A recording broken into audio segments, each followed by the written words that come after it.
Our second to last improvement to our disjoints data structure will be to move to something called weighted quick union. Now, unlike the previous examples where I had you kind of invent it, I'm going to give away more of this one. So to motivate it, to give you at least a little bit of a head start on why we're doing what we're doing, let's suppose we wanted to connect 2 and 5, starting from this situation where 0, 4, 1, and 2 are part of a set, and 3 and 5 are part of another. So if we connect 2 and 5, we have two reasonable choices. One, we can make 5's root, that is 3, a child of 2's root, that is 0, shown up top. Or we can make 2's root into a child of 5's root, and that's shown at the bottom. What I'd like you to do now is decide which you like better. Okay, so how are we define better? So I personally think that the top choice is better. And the reason is that the overall height that results is height 2. The other choice would have given us a tree of height 3, and the reason we care about this is, remember that our root finding operation, well, in the worst case, it's going to have runtime proportional to the height of the tree, so minimizing height seems like a good idea. So now, this is going to inspire what I will call weighted quick union. So what is weighted quick union? Well, it's a modification of the quick union algorithm that avoids tall trees. Rather than always saying the first tree is linked below the second tree that's given as an argument, you will instead somehow keep track of the tree size, and then you will always link the root of the smaller tree to the larger tree.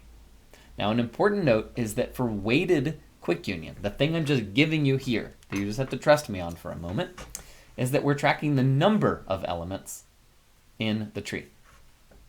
So what I'd like you to do now is, given this universe where we're connecting 3 and 8, I want you to tell me which item in the parent array changes. And I've given you 4 choices to consider. All right. So pause the video, by the way. I'd like you to do that. And think about the problem. Okay, so there's 4 possible choices. So I'm first going to rule out 3 and 8 right off the bat. There's no reason we would change 3 and 8's ID, because then we would be disconnecting an item from a tree individually. It's not what we do. We're either going to change 0 or 6. That's just how quick union works. So if we look at each tree, we say the 0 tree, it has 1, 2, 3, 4, 5, 6 items, and the other has 1, 2, 3, 4. And the smaller tree in this case has a root of 6, and so we will change the ID of 6 to be below 0. So this would be how the diagram changes. And I should probably change it here as well for clarity. Okay. So this is the one that changes. 6 becomes 0. All right. Now you might think this is a little strange because this rule is based on weight, not height. We said we wanted to minimize height, so why are we tracking weight? Well, we'll get there in a little bit, but it turns out that weighted quick union is a better alternative to the other approach. So you might imagine an algorithm called heighted quick union, where you track the tree height and you always link the root of the shorter tree to the taller tree. But here we're doing weight instead. Okay? And again, I'll get to why we're doing weight instead of height, especially given that height is what we're trying to minimize. So how would we implement this? Well, it turns out that we will still need a parent array, obviously. Is connected is going to require no changes, but the connect operation is going to have to be smarter. It's going to need to keep track of sizes. Now, in this lecture, I'm not going to spoil the whole approach, but there's 2 basic ways that people do this. One is create a separate size array in parallel with the parent array. And so, for example, we might say that 0 has size 10 at this moment. Or the other approach is to create a parent, or in the parent array, instead of using -1 to indicate a root, you can use -6 to indicate that the tree, so this is the example here, that 0 has size 6. So these are the 2 common tricks, but again, I'm only kind of glossing over it because that's something you're going to think about in lab. Now it turns out that this slide is why we do weighted quick union. It turns out that if you did a heighted quick union, the connect operation is actually much more complex to implement. So weighted quick union is much simpler, and as we'll now see, it has really great performance.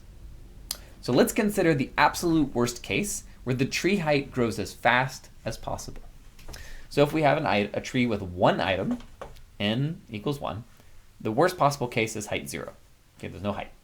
Now if we add another item, the worst case with 2 items is height 1. If we want to actually have a greater height, we actually have to move up to 4 items in order to get height 2.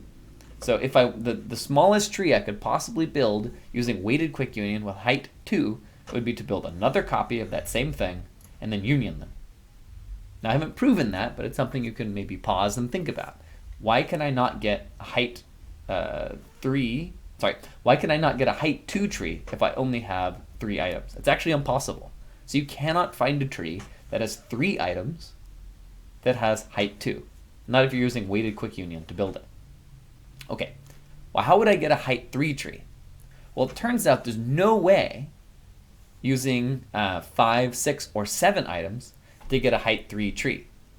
If I want a height 3 tree, the situation, the smallest tree that I could possibly get is to actually build another copy of what we have on the left. So we'd create 4 and 5, 6 and 7, union those, and now once I union these 2 objects, then and only then will I get a height 3 tree. So here we have a height 3 tree. This is the smallest one that has height 3, and so forth.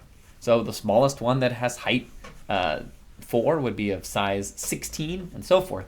And so the overall worst case tree height is theta log n, if you use this weighted quick union approach.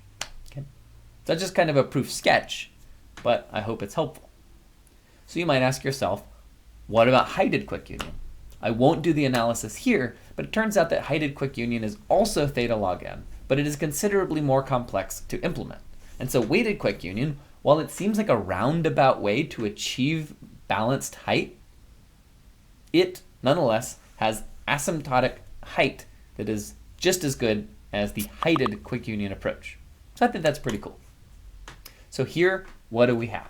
We have a new implementation where, in this case, the connect operation is going to be big O of log n. How do I know that? Well, I know that the worst case tree height has a find operation that is theta log n, and so that means no matter what, the connect operation will never be slower than log n. So I could say big O of log n. So that's great. So now, just by tweaking the quick union idea, we've achieved logarithmic time performance, which is fast enough for all practical problems. This is great. We have something that works, but we could do a little better. Now, I do want to note that just explicitly, make sure it's absolutely crystal clear that the reason we use weights instead of heights is that if we used heights, we would get the exact same performance. It would still be theta log n. I mean, occasionally you can find a tree where it's not quite as tall, but it's not an asymptotic difference, and that's really what matters the most. So you get a more complicated code base with no asymptotic performance gain. I mean, you might get a few cases where it's faster, maybe, but it's not going to be significantly better. So, to round out this lecture, we're going to talk about something called path compression, which is going to take us even further beyond our code, which is now just as good as it could possibly be for all practical purposes. But we'll see we could do even better in that last and final video of this lecture.